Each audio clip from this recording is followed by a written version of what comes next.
Hello all, welcome back to our channel. So students, in this video we will discuss compensation management unit 2 explanation anamata. So previous videos lo manam already unit 1 explanation already మనం నేర్చుకున్నాం. ఈ వీడియోలో unit 2 explanation అనేది చేయడం జరుగుతుంది. So by end of this video you will be able to attempt any type of question from unit 2. Unit 2 నుంచి ఎలాంటి type of question వచ్చినా కూడా మీరు ఈజీగా అటెంప్ట్ చేసే విధంగా ఉంటుంది. So unit 2 నేమ్ వచ్చేసి compensation planning and employee contribution. So the first important question ఏంటంటే how can an organization develop a total compensation strategy? ఒక ఆర్గనైజేషన్ టోటల్ కాంపన్సేషన్ స్ట్రాటజీస్ని ఎలా డెవలప్ చేస్తుంది, ఎలా ఫామ్ చేస్తుంది అనేది క్వశ్చన్. సో ఎవ్రీ ఆర్గనైజేషన్, అది ఏ organisation అయినా కానివ్వండి, ఈ కాంపన్సేషన్ స్ట్రాటజీ అనేది ఎఫెక్టివ్గా డెవలప్ చేయాలి to survive in this competitive market. అంటే ప్రజెంట్ ఉన్న మార్కెట్స్లో చాలా కాంపిటీషన్ అనేది ఉంటుంది. సో లైక్ ఒక ఆర్గనైజేషన్లో ఒక కాంపన్సేషన్ స్ట్రాటజీ ఎంత మంచిగా ఉంటే ఆ ఎంప్లాయీ అంత ఫుల్ ఫ్లెజ్డ్గా వర్క్ చేసే హ్యాపీనెస్ అనేది, వర్క్ చేసే ఇంట్రెస్ట్ అనేది వస్తుంది. సో అలాంటి ఫ్రేమ్వర్క్ని ఎలా డెవలప్ చేయాలనేదే ఈ క్వశ్చన్ అనమాట. So traditionally employee compensation was perceived as a cost factor reduction in it అని చెప్తున్నారు. సో ఇక్కడ ఈ ఆర్గనైజేషన్లో వేరియస్ అడ్వాంటేజెస్ అనేది మనము చేయొచ్చు. ఈ కాంపన్సేషన్ స్ట్రాటజీస్ వల్ల వేరియస్ అడ్వాంటేజెస్ అనేది మనకి వస్తాయి. బట్ ఈ కాంపన్సేషన్ స్ట్రాటజీస్ని ప్రొవైడ్ చేయడానికే మనకి కాస్ట్ అనేది ఉంటుందన్నమాట. So that is the introduction part అనమాట. It's not much important, introduction రాయాల్సిన అవసరం లేదు బికాజ్ 8 మార్క్స్ ఆన్సరే కాబట్టి డైరెక్ట్ మీరు స్టెప్స్లోకి వెళ్ళేసింది. స్టెప్ నెంబర్ 1 ఏంటి అంటే అసెస్ టోటల్ కాంపన్సేషన్ ఫ్యాక్టర్స్ అని అంటున్నాడు. సో టోటల్ కాంపన్సేషన్ ఫ్యాక్టర్స్లో మళ్ళీ ఈ ఒక్క ఫ్లో చార్ట్ గుర్తుపెట్టుకుంటే మీరు ఆన్సర్ మొత్తం రాసేయచ్చు. ఇందులో కాంపిటేటివ్ ఎన్విరాన్మెంట్ ఉంటుంది, ఆర్గనైజేషన్ కల్చర్ వాల్యూస్ ఉంటుంది, సోషో పొలిటికల్ కాంటెక్స్ట్ ఉంటుంది, ఎంప్లాయర్ నీడ్స్ ఉంటుంది, యూనియన్ ప్రిఫరెన్స్ ఉంటుంది. Second one map a total like different, ఈ 4 ఫ్లో చార్ట్స్. సో ప్రతి ఒక్క దాన్ని మనం డీటెయిల్గా బ్రీఫ్గా చెప్పేస్తాను. సో ఇందులో అసెస్ టోటల్ కాంపన్సేషన్లో ఫస్ట్ వన్ వచ్చేసి మనకు ఉంది కాంపిటేటివ్ ఎన్విరాన్మెంట్. సో ఈ కాంపిటేటివ్ ఎన్విరాన్మెంట్ అంటే ఏంటంటే ప్రజెంట్ ఉన్న ఆర్గనైజేషన్, ప్రజెంట్ ఉన్న మార్కెట్లో వేరియస్ కాంపిటీషన్ అనేది ఉంటుంది. ఫర్ ఎగ్జాంపుల్ కస్టమర్ నీడ్స్ని కానివ్వండి, కస్టమర్ యొక్క సాటిస్ఫాక్షన్ కానివ్వండి, మార్కెట్ కండిషన్స్ని కానీ ఇవన్నీ బేస్ చేసుకొని ఈ యొక్క కాంపన్సేషన్ స్ట్రాటజీ అయితే ఉందో మనం చేయాలన్నమాట. అంటే పొటెన్షియల్ మార్కెట్స్ ఏవైతే ఉన్నాయో, potential markets which could be tapped in future. Next type of business strategies, ఎలాంటి టైప్ ఆఫ్ బిజినెస్ స్ట్రాటజీస్ని మనం యూస్ఫుల్ చేస్తున్నాము. Next planning for the against rivals అని ఉంది. Next main objectives and goals of the business, అంటే ఆర్గనైజేషన్లో main goals ఏంటి, దాని ప్రకారంగా మీరు కాంపన్సేషన్ స్ట్రాటజీ అనేది పెట్టుకోవాలి. ఓకేనా. నెక్స్ట్ వన్ వచ్చేసి ఆర్గనైజేషనల్ వాల్యూస్. సో ఈ ఆర్గనైజేషనల్ వాల్యూస్ అంటే ఏంటంటే ఒక ఎంప్లాయీకి how you are treating your employee. ఓకేనా. So this can be considered the mission statement of Microsoft incorporations which states that to enable people and business throughout the world to realize their full potential అని అంటున్నాడు. So అంటే ఒక organisation అనేది ఎప్పుడు compensation strategy అనేది fulfil చేస్తుంది అంటే ఒక ఆర్గనైజేషన్ కల్చర్లో, ఆర్గనైజేషన్ వాల్యూస్ వల్ల అని చెప్తున్నారు. అంటే వాళ్ళకి రావాల్సిన బేసిక్ పే అనేది కరెక్ట్గా ఇవ్వడం కానివ్వండి, ఓకేనా, నెగోసియేషన్స్ చేయకుండా ఉండడం కానివ్వండి, ఇవన్నీ చేయడం కూడా ఉండాలి. నెక్స్ట్ వన్ వచ్చేసి సోషో పొలిటికల్ కాంటెక్స్ట్. ఈ సోషో పొలిటికల్ కాంటెక్స్ట్ అనేది కూడా important.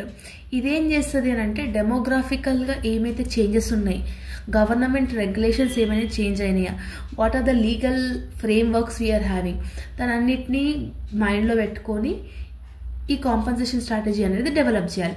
Next one employee needs. ఒక ఎంప్లాయీ ఒక ఆర్గనైజేషన్లో వర్క్ చేస్తారు కాబట్టి వాళ్ళకి ఏమేమి నీడ్స్ అనేది ఉన్నాయి, వాళ్ళకి ఏమేమి నీడ్స్ కావాలి అని తెలుసుకొని వీక్లీ, మంత్లీ, ఇయర్లీ, క్వార్టర్లీ ఇట్లా డిఫరెంట్ టైప్స్ ఆఫ్ ఏమంటారు ఆప్షన్స్ అనేది వాళ్ళకి మనం ఎనేబుల్ చేయాలి. So that is the thing. Next one వచ్చేసి యూనియన్ ప్రిఫరెన్సెస్. యూనియన్ ప్రిఫరెన్సెస్ అంటే ఏంటంటే డెవలపింగ్ పే స్ట్రాటజీస్. అంటే ఫర్ ఎగ్జాంపుల్ మీకు ఎలా చెప్పాలి, మోస్ట్లీ యూనియన్ ప్రిఫరెన్స్ అని అంటే ఏంటంటే గుడ్ వర్కింగ్ కండిషన్స్ ఉండడం కానివ్వండి, జాబ్ యొక్క సెక్యూరిటీ ఇస్తున్నప్పుడు, రిటైర్మెంట్ బెనిఫిట్స్ ఇస్తున్నప్పుడు చాలామంది అందులో వర్క్ చేయాలని ఉంటుంది. సో ఇది కూడా ఒక టైప్ ఆఫ్ కాంపన్సేషన్ అనమాట. సో ఇలాంటి బెనిఫిట్స్ ఒక ఎంప్లాయీకి ఉన్నాయని చెప్తున్నప్పుడు 100% వాళ్ళు అందులో వర్క్ చేయాలి అని అనుకుంటారు.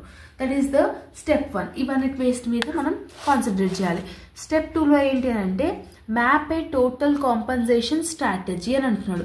సో ఈ మ్యాప్ ఏ టోటల్ కాంపన్సేషన్ స్ట్రాటజీలో ఏమేమి ఉంటాయి, objectives, alignment, competitiveness, employee contribution, management. Again the same thing.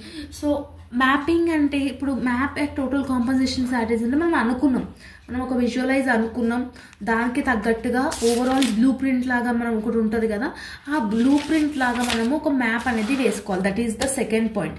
So ఇక్కడ ఒక ఎగ్జాంపుల్ లాగా ఇచ్చాడు, the same side headings and just this the map ర్యాండమ్గా రాసినారనమాట. ఇదే డ్రా చేయాలని రూల్ లేదు, మీరు వేరే లాగా కూడా డ్రా చేసుకొని మీరు ఆ మ్యాపింగ్ అనేది చూపించవచ్చు. ఓకేనా, చిన్నగా ఎగ్జామినేషన్లో కూడా నాట్ మచ్ ఇంపార్టెంట్ బట్ చెప్తున్నాను. ఓకేనా, బికాజ్ మనకి టైం అంతగా ఉండదు, బికాజ్ 2.5 hours కాబట్టి it's not much important. Diagrams అవన్నీ ఇంపార్టెంట్ కాదు. అండ్ ద స్టెప్ 3 వచ్చేసి ఇంప్లిమెంట్ ద స్ట్రాటజీ అని అంటున్నాడు. స్ట్రాటజీస్ని అనేది ఇంప్లిమెంట్ చేయాలి. ఇందులో ఫస్ట్ వన్ ఏముంది, అలైన్మెంట్. అలైన్మెంట్ అంటే ఏంటంటే కాంపన్సేషన్ స్ట్రాటజీస్ని ఈజీగా డిఫరెన్షియేట్ చేయనికే. ఓకేనా, ఎక్స్టర్నల్ ఎన్విరాన్మెంట్తో కంపేర్ చేసి బిజినెస్ స్ట్రాటజీస్తో కంపేర్ చేయడంలో ఇవన్నిట్లా ఎక్స్టర్నల్ డిఫరెన్షియేషన్ అనేది ఇంపార్టెంట్. నెక్స్ట్ వన్ డిఫరెన్షియేషన్ అని ఉంది. డిఫరెన్షియేషన్ అనేది ఏంటి అని అంటే ఎంప్లాయీకి రివార్డ్స్ ఇవ్వడం కానివ్వండి, ఓకేనా, బేస్ శాలరీతో కాకుండా వాళ్ళ వర్క్ని గుర్తించి వాళ్ళకి అడిషనల్ బెనిఫిట్స్ ఏమైనా ఇవ్వడం కానివ్వండి, that is called differentiation. Next one adding value. Adding value అంటే ఏంటంటే ద మోస్ట్ ఇంపార్టెంట్ ఫ్యాక్టర్ ఏంటి అని అంటే యాడింగ్ వాల్యూ.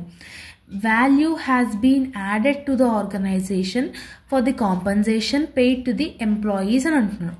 ఓకేనా, so this is the adding value. This is all about the question అనమాట. And the second question is what is payroll management system, what are its advantages, what are its functions, what are its disadvantages. అసలు ఈ payroll management system అంటే ఏంటి? A payroll management system automates the process of paying employees, handling tasks like salary calculation, tax deduction, and generating payslip. It helps to streamline payroll operation and ensures accuracy. ఈ payroll ఏం చేస్తుంది, మనం ఒక ఆర్గనైజేషన్ని quit చేసి ఇంకొక ఆర్గనైజేషన్లోకి మనం join అవ్వాలి అంటే కంపల్సరీగా పే స్లిప్స్ అడుగుతారు. అంటే ప్రీవియస్ ఆర్గనైజేషన్లో నీకు ఎంత ఇచ్చినాడు, దానికి నువ్వు ఎంత ట్యాక్స్ కట్టినావు. సో దాని గురించి అంటే పేరోల్ మేనేజ్మెంట్ ఏం చేస్తుంది అంటే ఇదన్నిటి గురించి డిస్కస్ చేసి వాళ్ళకి ఎంత శాలరీ ఉంది, వాళ్ళకి ఎంత ట్యాక్స్ డిడక్షన్ అవుతుంది, ఇవన్నీ బేస్ చేసుకొని ఈ యొక్క దాని మీద వాళ్ళు వర్కౌట్ చేయడాన్ని పేరోల్ మేనేజ్మెంట్ సిస్టమ్ అంటాం. సో దీని యొక్క ఫంక్షన్స్ ఏంటి అని అంటే ద ఫస్ట్ వన్ వచ్చేసి compensation structure and payroll checking processing. అంటే లైక్ వీళ్ళు ఏం చేస్తారు, ఫస్ట్ వన్ క్యాలిక్యులేషన్ అనేది చేస్తారు. అంటే వీళ్ళకి యాక్చువల్గా శాలరీ ఎంత వచ్చింది, దాంట్లో ఏమైనా డిడక్షన్స్ ఉన్నాయా, what are the different compensation ఉన్నాయి వీళ్ళకి అని చెప్పేసి చెక్ చేస్తుంది అనమాట. సెకండ్ వన్ వచ్చేసి managing payroll task and filing. అంటే నెక్స్ట్ వన్ క్యాలిక్యులేషన్ అంతా అయినాక ట్యాక్స్ పేమెంట్స్ ఎంత ఉన్నాయి, ట్యాక్స్ ఫైలింగ్ అనేది చేస్తుంది అనమాట. ఇప్పుడు ఎవరైతే మన మోస్ట్లీ ఎంబీఏలో చాలామంది జాబ్ చేస్తారు కాబట్టి వాళ్ళకి కొంచెం ఐడియా ఉంటుంది, like how they will get their pay slips, how they will get their payrolls అని చెప్పేసి. సో మీరు ఓన్గా రాసినా కూడా సరిపోతుంది అనమాట. ఇట్స్ నాట్ ఇంపార్టెంట్ దట్ ఇలా ఉన్నది రాయాలని చెప్పేసి. Next salary slips and reports ఇవ్వడం కానివ్వండి, నెక్స్ట్ కాంప్లియన్సెస్ ఇవ్వడం కానివ్వండి, పేరోల్ ఇంటిగ్రేషన్ కానివ్వండి. పేరోల్ ఇంటిగ్రేషన్ అంటే ఏంటంటే కరెక్ట్నెస్ ఆఫ్ యువర్ పేరోల్. అంటే నువ్వు చేసిన వర్క్కి వాళ్ళు ఇచ్చిన శాలరీకి కరెక్ట్గా బ్యాలెన్స్ అవుతుందా లేదా, ఓకేనా, డేటా సెక్యూరిటీ ఉందా లేదా, డేటా ఎఫిషియన్సీ ఉందా లేదా అనేది కూడా ఇంపార్టెంట్. ఓకేనా, నెక్స్ట్ వన్ దీని యొక్క అడ్వాంటేజెస్ ఏంటంటే reduce errors and safety time.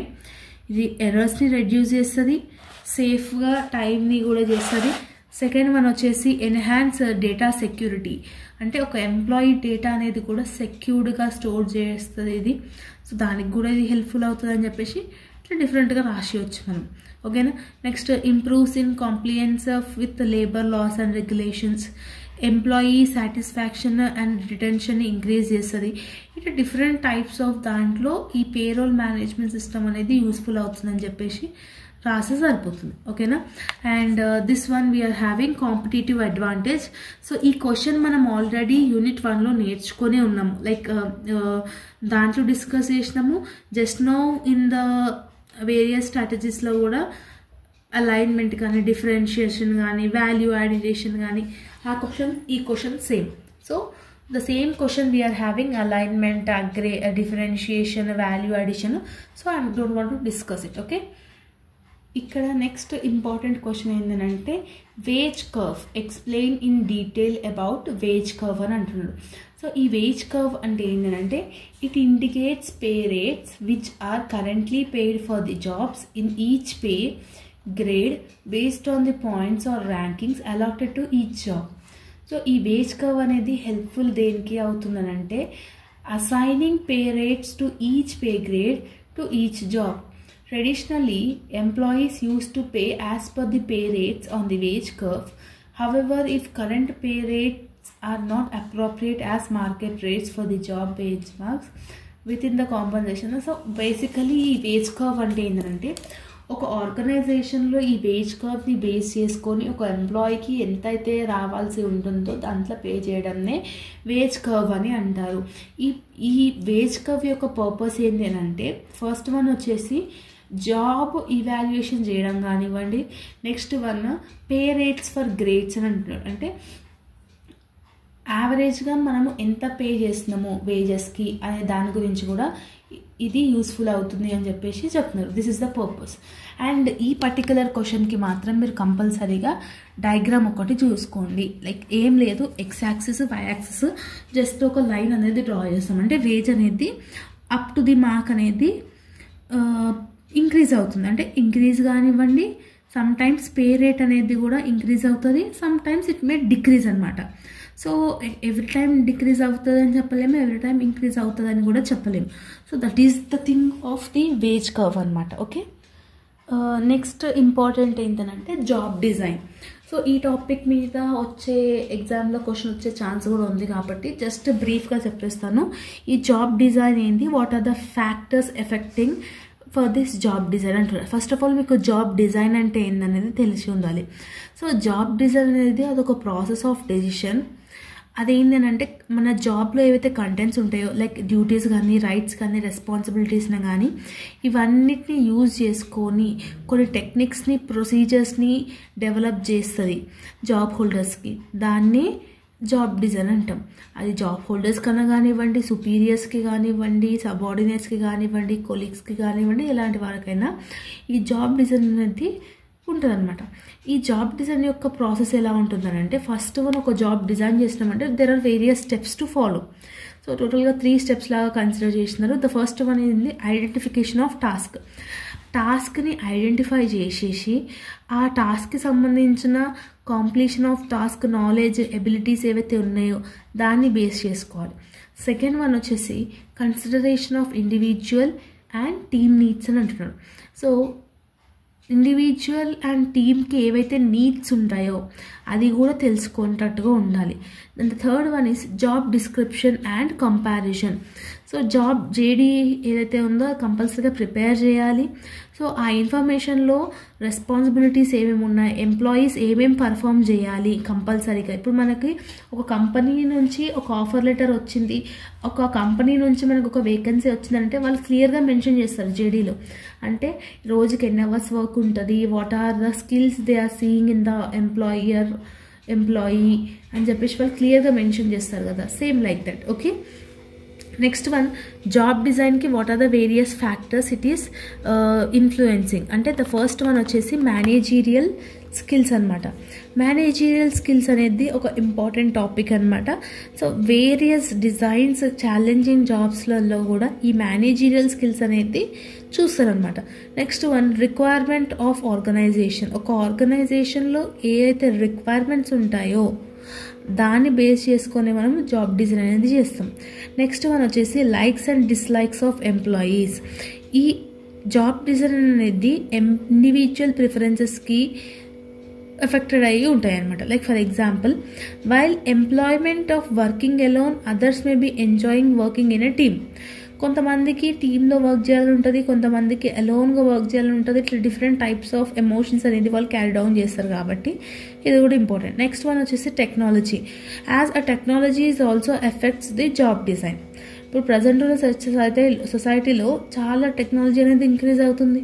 ఈ రోజున్న టెక్నాలజీ రేపు ఉండకపోవచ్చు, కొత్తది రావచ్చు, అవునా? సో అది కూడా ఎఫెక్ట్ చేస్తుంది. అండ్ ద లాస్ట్ వన్ ఈ స్ట్రక్చర్ ఆఫ్ ఆర్గనైజేషన్. ఇది కూడా ఒకసారి చూసుకోండి. సో ఇట్లా బేసికల్గా ఎలాంటి టైప్ ఆఫ్ క్వశ్చన్స్ వచ్చినా కూడా మీరు ఈజీగా రాసే విధంగా నేను ఈ వీడియోలో ఎక్స్ప్లెయిన్ చేశాను. రేపు ఎగ్జామ్లో వేరే ఎలాంటి క్వశ్చన్స్ వచ్చినా కూడా the topics, the information what we have discussed is same. ఓకేనా? So this is all about the unit 2 explanation of compensation management. If you like this video, then do like, share, comment and subscribe to our channel and share with all your friends and groups. If you're having any further doubts, let me know in the comment section. See you all in next video. Bye bye everyone.